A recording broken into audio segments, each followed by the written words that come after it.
votre podcast sociologique. Aujourd'hui, vous voyez ma tronche parce qu'aujourd'hui, je vais vous parler de ma nouvelle façon de faire concernant la sociologie. J'ai traité l'histoire et la géographie. Maintenant, nous allons parler sociologie. Alors, premièrement, pourquoi une nouvelle formule? Parce que ça fait 5 ans que j'ai la même formule. J'aime bien changer de temps en temps. Et puis, cette formule-là répondait à une façon de faire qui est héritée de mes études, où je n'avais pas foncièrement le temps, c'est vrai, de préparer mes vidéos. Je m'inspirais de ce que je faisais en cours, je m'enregistrais, ça me permettait de réviser gratuitement. Je mettais des images et je postais ça sur YouTube. C'était assez adapté de la formule 2000 ans d'histoire, c'est-à-dire on débite un texte, on met des images et vamos a la playa. Mais j'ai une obligation de faire à ma sauce pour créer et augmenter mon public parce que pas de YouTube partenaire. Donc pas de YouTube partenaire, pas de tendance, pas de monétisation, pas d'outils de mise en avant et de promotion de YouTube. En effet, YouTube est pragmatique. Est-ce que tu nous rapportes du fric? Est-ce que, bon, ils mettent des pubs de mon vidéo et ils récupèrent le pognon. Mais est-ce que tu fais des millions de vues? Est-ce que tu nous rapportes énormément d'argent? La réponse est non. Donc on ne te met pas en avant. Donc si j'ai pas la lumière, je vais être la lumière. Voilà. Fun et apprenant, toujours, c'est mon adage. Je veux qu'on apprenne en s'amusant. Je veux que ce soit fun. J'ai pas envie d'être le professeur d'histoire. Non. Moi, je fais des conférences en sciences humaines.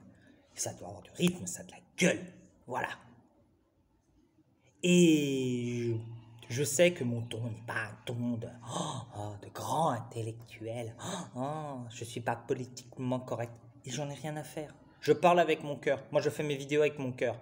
Et si j'ai envie de dire des choses, je les dirai, tout en restant impartial, tout en restant intellectuel, posé sur des faits, science, un rationnement. Mais je ne vais pas galvauder mon vocabulaire. Je suis un fils d'ouvrier, je parle avec mon cœur. Il y a des petits gros mots, mais ce n'est pas la fin du monde. On manque de vulgarisateurs sur la sociologie axés sur les concepts. En effet, on a beaucoup d'idéologues, mais peu de personnes qui arrivent qui pourraient te mettre des concepts. Pierre Bourdieu, c'était certes un homme de gauche, mais il avait des concepts. L'habitus. Voilà, Bernard Lahire, il avait des concepts. C'est pas juste des mecs qui arrivent et qui te récitent une idéologie, parce que l'idéologie passe à avoir les concepts et c'est vraiment dommage. C'est vraiment dommage. Parce que ça donne une mauvaise image de la science, de la sociologie, et ça fait perdre du pouvoir à cette science et de sa force. La société fonctionne grâce à des mécaniques et la sociologie regarde ces mécaniques. C'est ça que je veux faire. C'est que la sociologie dit la société fonctionne avec une mécanique. Elle est comme ça, la mécanique.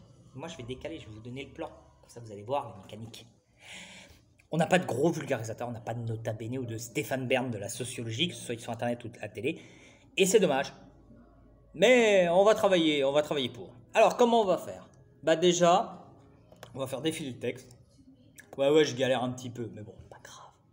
On a une introduction. Je vais toujours amorcer, introduire le sujet et l'intégrer dans une réflexion plus large, une réflexion peut-être contemporaine, peut-être plus vous interpeller. Voilà, si par exemple je parle d'un comportement social qui impacte beaucoup de monde, je vais lancer mon truc dessus sur est-ce que moi j'ai ce comportement-là? Comment je l'incorpore? Voilà. Une frise pour donner un cadre chronologique, toujours.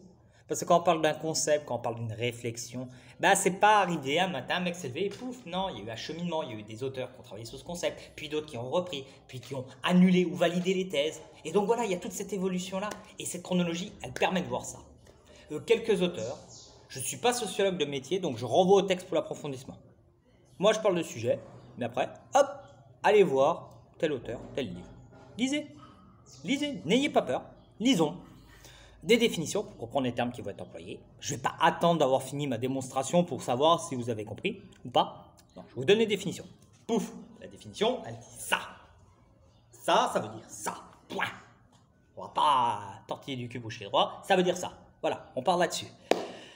Et le plan qui va nous permettre de suivre le cheminement, un peu la réflexion rhétorique que je veux avoir. Le développement, 5 à 10 points par partie, bien affiché. Et une conclusion en 5 points de synthèse. Alors l'apport, ça permet de mettre la lumière sur la sociologie comme science et réflexion, pas comme un outil de propagande où malheureusement, quand tu écoutes des sociologues aujourd'hui, tu te dis « Alors, il fait partie de quel parti politique le fumier ?» Et ça, c'est pas bon. Quand tu as un intellectuel qui te parle et que la première question que tu te dis « Attends, il roule pour quel candidat? Il roule pour qui? Pour quel homme politique? Quel est son agenda ?» C'est pas bon. Moi, je cherche une approche technique et argumentée. J'essaye de toujours chercher le côté technique de la science. Parce que la sociologie étudie la mécanique de la société. Et une mécanique, c'est technique. Il y a un fonctionnement. C'est comme les rouages qui tournent, les pistons qui descendent. Voilà, c'est ça que je vois dans la sociologie. Alors, concernant le visuel, il y a le générique qui est très important. J'ai mis en avant Pierre Bourdieu parce que Pierre Bourdieu est mon sociologue préféré. Oui, je suis un Pierre Bourdieu guy, j'adore ça. J'ai pas eu la chance d'acheter des livres, mais j'ai lu beaucoup d'extraits, beaucoup d'articles de Pierre Bourdieu. Durkheim et Weber, pour moi, qui sont les pères de la sociologie, puis pour beaucoup de monde, ils ont vraiment, défriché le terrain. Norbert Elias, le processus de civilisation. Là, c'est quand même bien, parce que c'est sociologie qui se rencontre avec l'histoire. Là, ça, c'est bien. Donc, au niveau des illustrations, on peut toujours mettre des images, des vidéos de personnes, de gens. Par exemple, si je veux parler de l'impact de la télé, je peux mettre un reportage sur les gens qui regardent la télé. Si je parle des comportements sexuels des jeunes de 20 ans, je peux mettre des images de gens en boîte de nuit. Ça permet d'illustrer. On a l'image, on a le visuel, et on comprend à peu près ce qui peut se passer. Des cartes. Des cartes, oui, on peut mettre des cartes en sociologie. Par exemple, si je prends l'habitus comme un signe, une conséquence de l'impérialisme, je peux montrer une carte des différents impérialismes dans le monde. En Europe, c'est l'impérialisme américain, en Afrique, c'est l'impérialisme européen, en Asie, il peut y avoir l'impérialisme chinois. Enfin voilà, je peux toujours essayer de rattacher sociologie et géographie. J'en suis sûr parce que les sociétés s'expriment dans des espaces. Et l'espace, c'est quand même le cœur de cible de la géographie. Des statistiques et des tableaux. Dès que je peux quantifier, je mets ça dans des statistiques ou des tableaux. Des définitions, des citations, ou même des mots. Ça, c'est pour vous. Vous voulez approfondir? Je mets un concept. Vous faites pause, recherche Google, et boum! Vous approfondissez. Ma vidéo vous a permis d'ouvrir des portes et d'aller plus loin. Et là, ça veut dire que j'ai réussi mon travail. Ça veut dire que j'ai bien fait les choses. Et ça, c'est ce que je veux.